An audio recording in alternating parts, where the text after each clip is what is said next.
गांधी जी बेईमानी करते, कूड़ कपट करते तो क्या बैरिस्टर उनकी सेवा में रहते?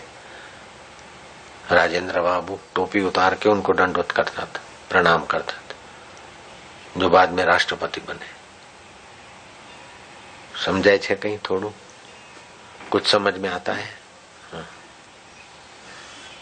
समझ में आता है?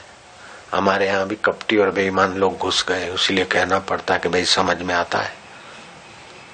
ऐसा नहीं कि समिति समिति समिति, आश्रम आश्रम तो सब साईं के आज्ञा के अनुसार चलते हैं। साईं के नाम से तिकड़मबाजी बहुत चालू हो गई है।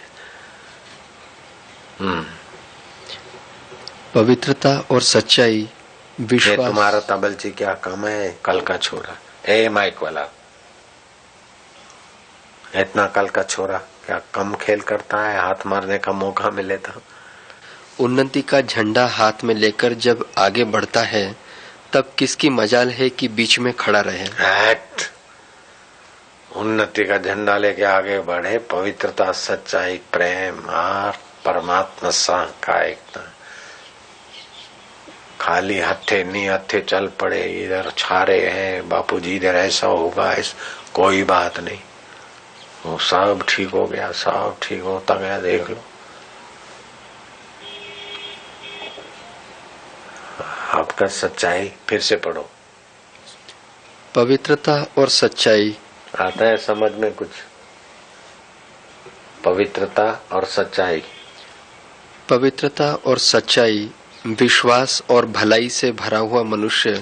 विश्वास और दूसरे की भलाई से भरा हुआ मनुष्य, अपने सत्कर्मों पे और ईश्वर हमारे कर्मों को देख रहा है, उसका विश्वास रख के चले, सच्चाई का झंडा लेके, तो मजाल है उसके आड़े कोई खड़ा रह जाए।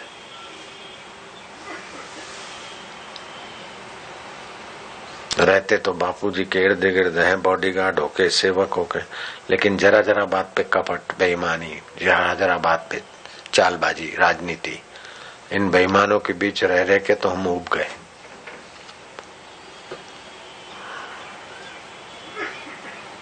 बापू के खास सेवक है, अब बापू को ऐसा घुमाते हैं, ऐसा उल्लू बनाते हैं, मानो बापू के पास कोई अक्ल ही नहीं। ऐसे बेईमान लोग आ जाते हैं।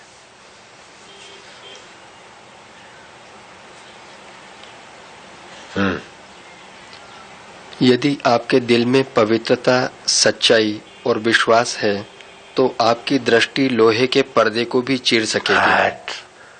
ये मैसिंग क्या हुआ? लोहे के पर्दे को चीरने वाली दृष्टि हो गई। निर्दोष लड़का था, रशिया की घटना है, वो कोई भारत में भी जन्मा नहीं था। सच्चाई, रशिया में सच्चा हृदय का बालक ऐसा कर सकता है, और बेईमान आदमी बापू के नजीक बैठ के भी ऐसा नहीं कर सकते। समझ रहे हैं? ये तो हाँ तो कर दिया, लेकिन समझने वाले नहीं। आदत पुरानी है कपट करने की, बचपन की कपट की आदत घुस जाती है ना, तो फिर थका देती है। कपट निकालने वाले को ही थका देती है।